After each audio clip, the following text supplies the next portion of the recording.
YCP ఘోరంగా ఓడిపోయి ఏడాదిన్నర అవుతుంది.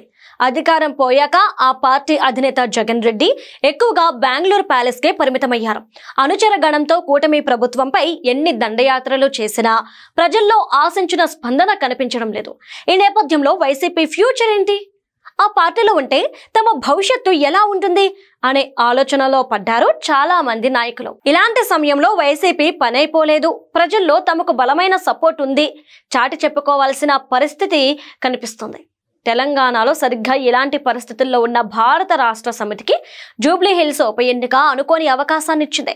పార్లమెంట్ ఎలక్షన్స్ లో సగం స్థానాల్లో డిపాజిట్ కోల్పోవడంతో బీఆర్ఎస్ మనుగడపై సందేహాలు వ్యక్తమయ్యాయి.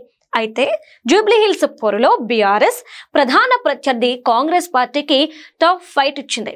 గెలుపు ఓటములతో సంబంధం లేకుండా తెలంగాణలో ఇప్పటికీ బీఆర్ఎస్ బలంగా ఉందని చెప్పుకోవడానికి బై ఎలక్షన్స్ బాగా ఉపయోగపడ్డాయి. తెలంగాణలో బీఆర్ఎస్ వెళ్లిన రూట్లోనే ఏపీలో వైసీపీ కూడా బై ఎలక్షన్స్ ద్వారా తమ సత్తా చాటుకోవాలని ఆ పార్టీకి కొంతమంది ఉచిత సలహాలు ఇస్తున్నారు.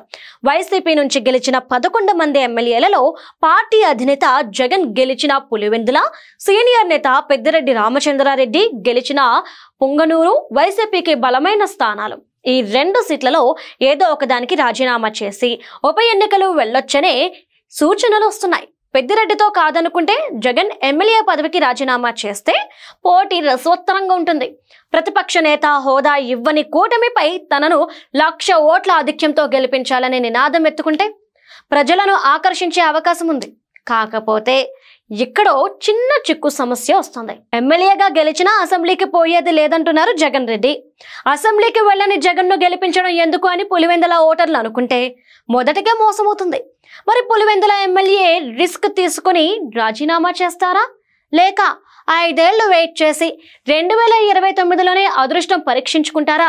ఈ ప్రశ్నకు సమాధానం ఒక్క జగన్మోహన్ రెడ్డి మాత్రమే చెప్పగలరు.